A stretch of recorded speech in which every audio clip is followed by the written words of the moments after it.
From white alpine snows to the colors of the Dolomites and the Trentino meadows, over blue lake waters to castles haunted by stories and legend, and encounters with the sports and traditions of a region that lives in harmony with the mountain and reveals its artistic heritage.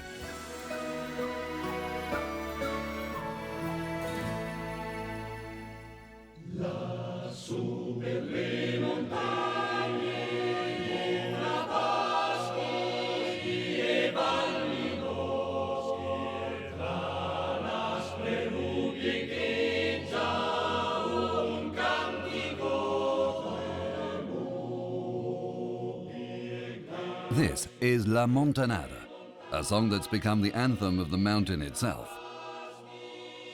The Montanara tells of Sorregina, the daughter of the sun, who lived among the woods, golden valleys and steep crags of the Marmolada. One night, while lost in deep slumber, she fell in love with a courageous warrior, Aidenet, which means Eye of the Night, who was spellbound by Sorregina's vitality. Nature and the power of love united the opposites of darkness and light, and the couple lived happily in sight of the Gran Vernel, in a wooden hut in the Val di Fassa.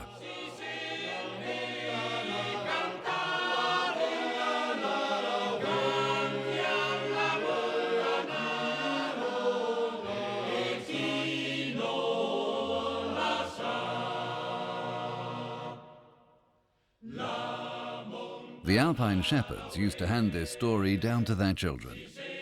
And then, in the early 20th century, the Trentino Luigi Pigarelli wrote the music and created the song.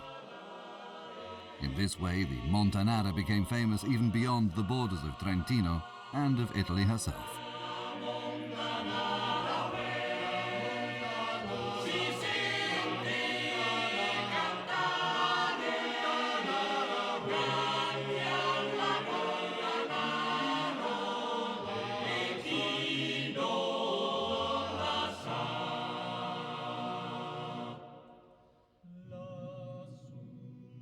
The tale of Sorregina is just one of 1,000 stories told in the Trentino.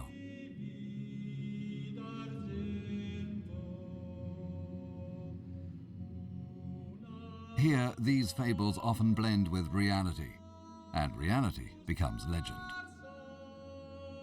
In the place where Sorregina lived, one man has entered mythology with his heroic adventures. The name of Tony Valeruz shines brightly in the story of extreme ski. For over 35 years, Valeruz has pit his strength against the forces of gravity, overcoming the limits imposed by nature. Before him, nobody had challenged the 60-degree slope by day or in the moonlight. The myth of Valeruz continues to provoke amazement and admiration. His extreme downhill records seem almost magical, feats inspired by his tenacity and inborn talent. I have a deep belief that I was born with an amazing love of the void. So, when I confronted precipices as a child, I felt no fear. I simply wondered how I could overcome these situations. Non ho provato paura, ma mi sono subito posto il problema di come affrontare queste situazioni. For me, there's something very special about the Marmolada. I see it as the perfect mountain. Remember, when I was 6, I climbed to its summit on my own. At the age of 10, I climbed to the Punta Rocca and skied down from a 200-meter rock cliff covered by an almost non-existent layer of snow. And there I realized it was possible to do certain things. As a result, the Marmolada means practically everything to me. I feel as if I were born through a cleft in the Marmolada. Mi sento quasi partorito da un crepaccio della Marmolada. He has over 500 descents of the Marmolada under his belt, but that's not all. Il Gran Vernel. To me, the Gran Vernel is a sensational mountain. It's a satellite of the Marmolada. Right now I've made over 30 descents of this vertiginous Dolomite wall. Let's say that apart from the Marmolada, it's the Gran Vernel that's propelled me to the edge of extreme skiing in the Dolomites. Di quello che riguarda le Dolomiti a livello di ski estremo.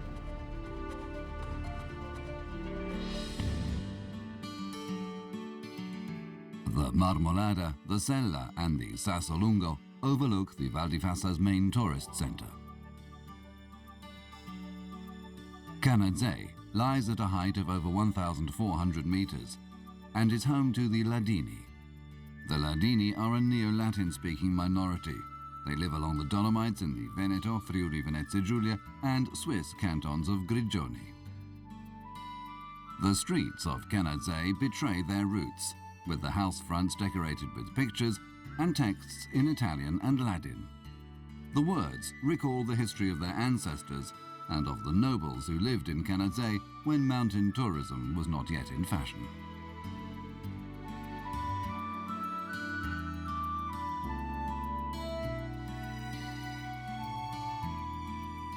Facing each other along the streets stand old barns called tobier. The ancient belief in witches is still alive here, and popular culture relates that during the Inquisition, many women were tried for witchcraft and burnt at the stake.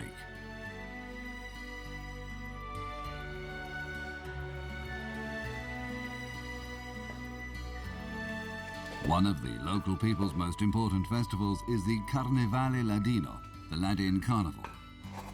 The typical Ladino masks, called faceres, are the work of skilled sculptors like Rinaldo Cigolla, a true wood-carving magician. The faceres da Belle are inspired by beauty, but the Burt masks symbolize old age and physical decline. And then there's the Buffon, when the beautiful and ugly are unmasked, and all the townsfolk's indiscretions are mockingly revealed.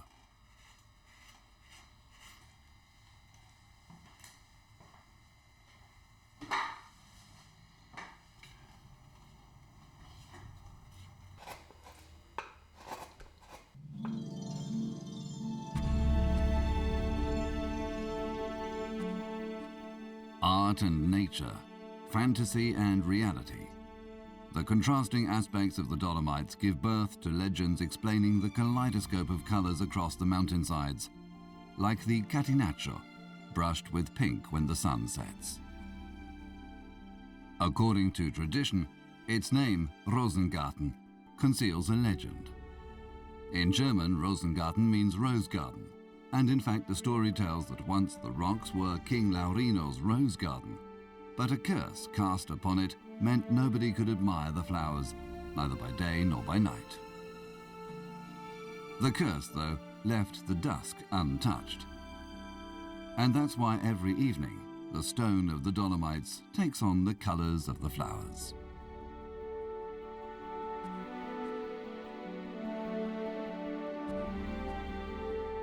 In Val di Fiemme, it's possible to fulfill an ancient dream, to fly above the valley.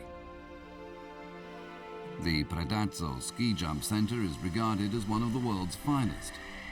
An area of 30,000 square metres hosts 6 ramps open all year round, offering jumps of between 15 and 120 metres.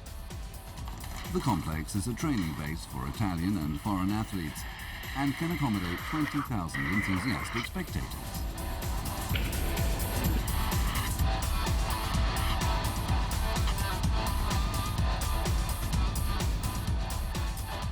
In the Val di Fiassa and Val di Fiemme, sports technology exists side by side with the region's history. Cavallese has long been the capital of the Val di Fiemme.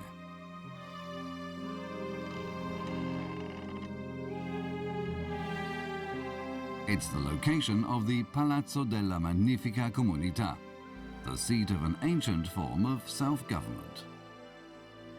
Even in the Middle Ages, people were not ruled by lords or castles. Everyone took part in political life, controlling their economy and judicial system. This independence was retained even when the palace became a 16th century villa belonging to the Prince Bishops of Trento.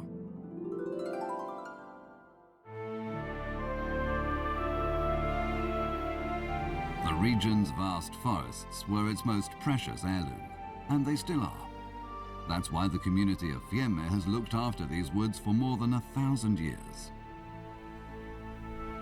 Against the skyline stand the trees and pale mountains that inspired the surreal novels of author Dino Buzzati. In the 18th century, this kingdom of colour saw the birth of mountain climbing. The pale are an embodiment of our fantasies. They're irregular like the mountains we drew as children. They're totally different from other mountains. They belong to the Dolomites, of course, but I think that they have this quality of infinite irregularity that sets them apart. Credo che abbiano questa particolarità, questa infinita irregolarità che le contraddistingue. Manolo is a pioneer of international free climbing, one of the first to overcome the 10th grade of difficulty. Per me le pale sono state... For me, the pale have been important because they've been my whole life. I started climbing on the pale, and in a way, I lived on the pale, nearby or standing on the pale of San Martino. Quello che volevo fare era realmente scalare senza l'ausilio di mezzi artificiali. What I really wanted to do was climb without artificial help, just with my hands and feet, total free climbing. I gained my experience here, especially at the beginning.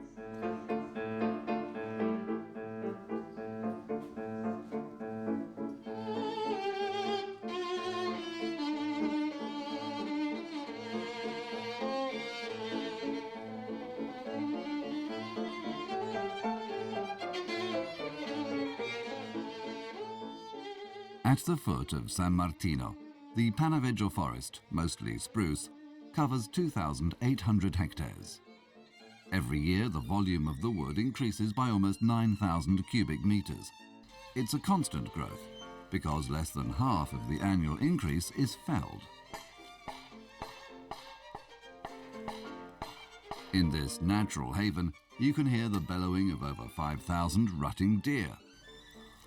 According to legend, young maidens roamed the forest, stealing the heart of any young man they met.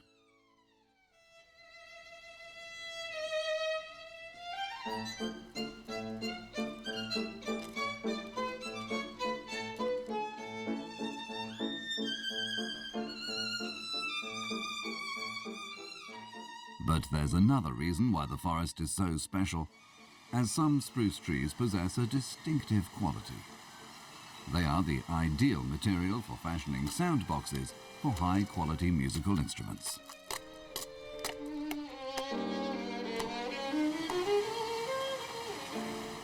This spruce will be a beautifully resonant wood. It's been tapped and now it can be cut. Just like human beings, no two violins are exactly alike.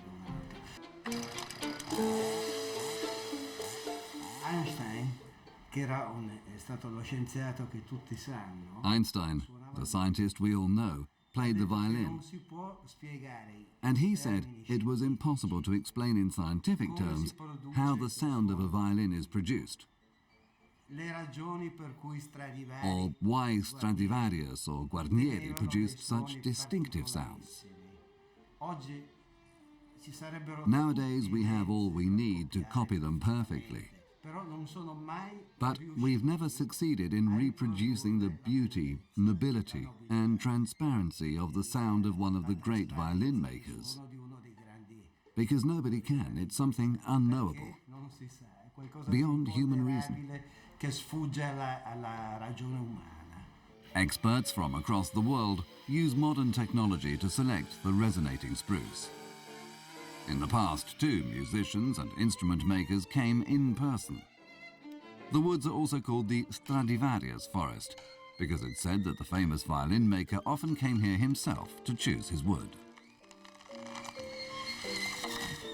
They say that in order to choose the wood he judged suitable for his violins, he would come and tap the trees with a hammer, listening for the ideal resonance, for whatever was necessary to make the violins he sought to create.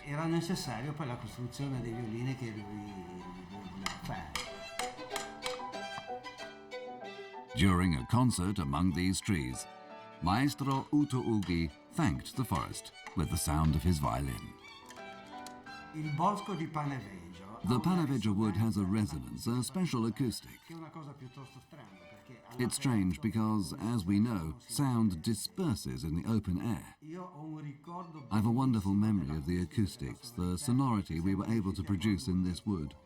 cioè, forse il Maybe the magic of Stradivarius still haunts the air. Anyway, I'm still sure that places retain the energy of the people who've lived and worked there. energia delle persone che li hanno vissuti e abitati. Ora ci Now troviamo we're in nel the locale seasoning areas where the cut wood is left to season for at least 8 to 10 years. After that, the luthiers use it to build their instruments. Dopodiché gli utai li utilizzeranno per la costruzione dei loro strumenti.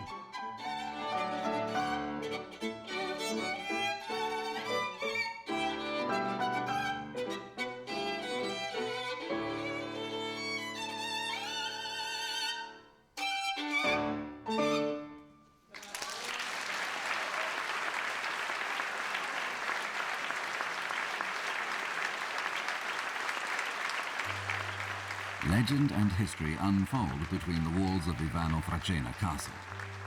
They say that the lady of the castle threw the young man she was supposed to marry into the well. Many families from the Veneto lived in the medieval fortress before falling under the influence of the Habsburgs. From here, you can enjoy a panoramic view of the valley, the Bassa Valsugana. Not far from Borgo Valsugana, in the woods of the Valle di Sella, nature and art blend again in unusual architecture in the Tree Cathedral.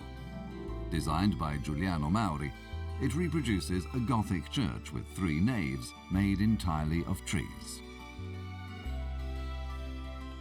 At the western end of the Valsugana, the waters of Lake Levico reflect an intense green. The northern shoreline narrows to form a fjord. For centuries, the Levico hot springs have been famous for their therapeutic properties. That's why it's one of the destinations on the Strada di Sissi, the international trail that takes in the most important sites connected to the Habsburg family. The Imperial Grand Hotel Terme was an imperial summer residence, and it still retains its old-time charm. The spa is named after Sissi. The princess loved body treatments and was regarded as the most beautiful woman of her time. But perhaps the mountains are just as vain. Trentino offers them 297 mirror lakes. The biggest is Caldonazzo.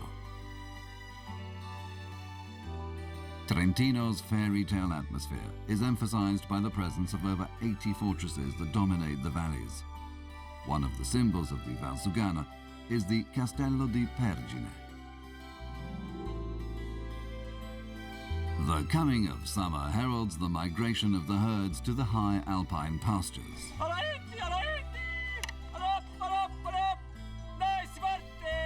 In Val di Cembra, this migration is called the Montegada, and it's a festival time for the families of the cattlemen, who will spend the whole summer far from their villages.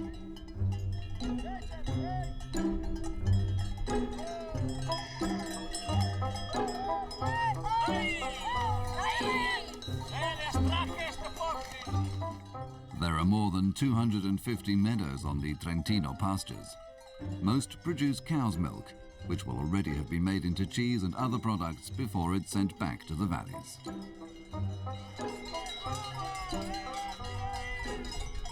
Now, just as in the past, the herdsmen also carry up the tools they need to work the precious high alpine milk.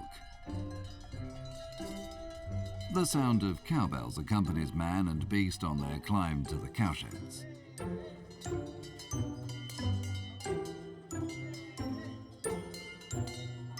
The cows spend the summer nights here.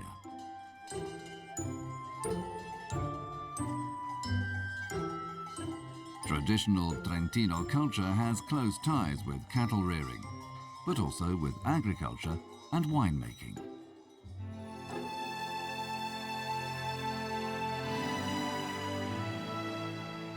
The wine reflects the ancient Reti people who were the first to grow vines in these valleys.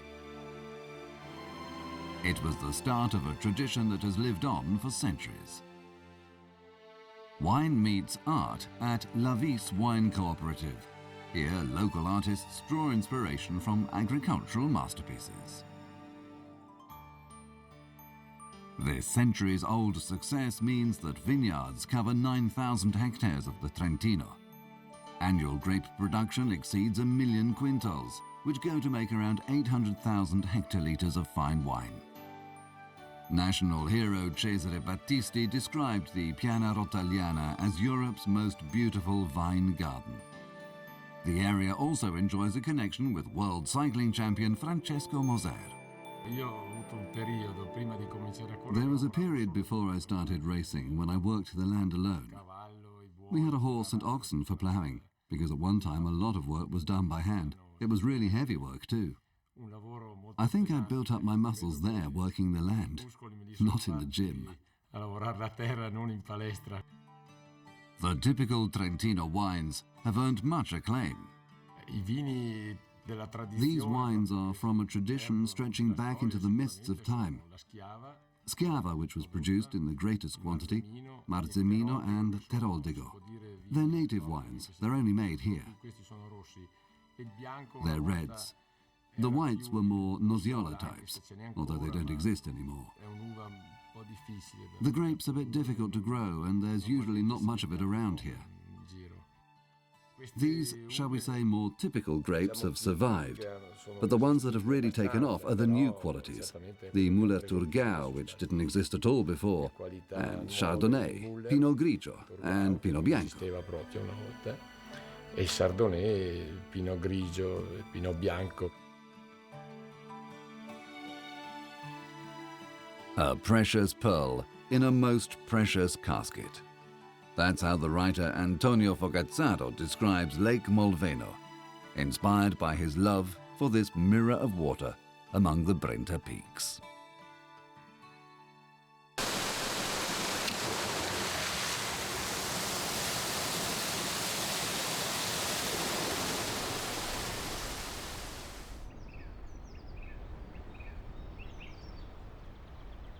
Near its vividly colourful shores, the Tile Acqua sawmill is still in action.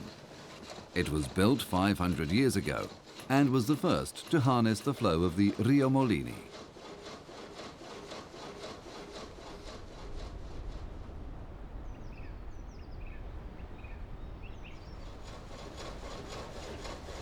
Since that time, the water-powered blade has cut thin planks called molvene, at most 10 millimeters thick.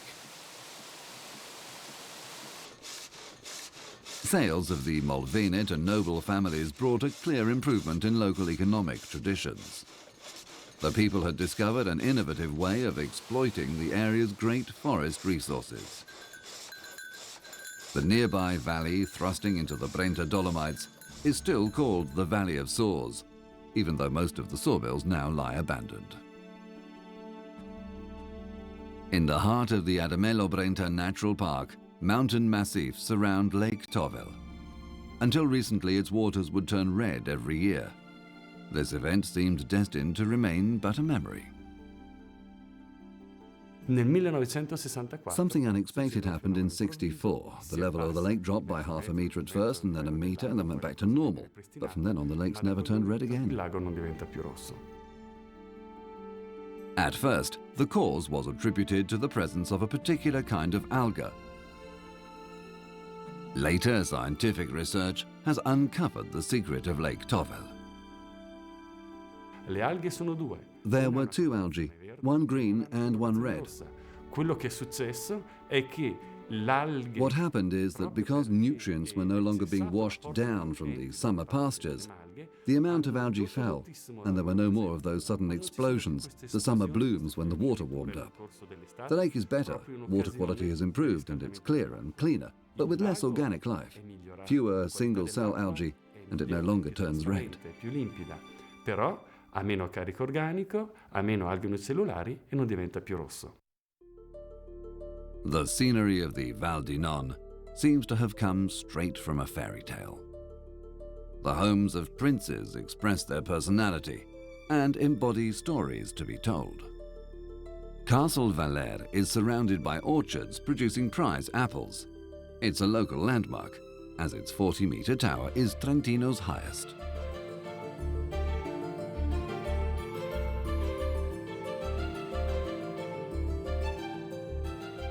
A few kilometers away, Castle Nanno has a Renaissance look. The powerful Madruzzo family spent summer afternoons in its gardens, shaded by trees and towers. And then there's Castle Thun, a medieval fortress built to be impregnable. Over the centuries, the building has become an aristocratic residence, surrounded by elegant gardens.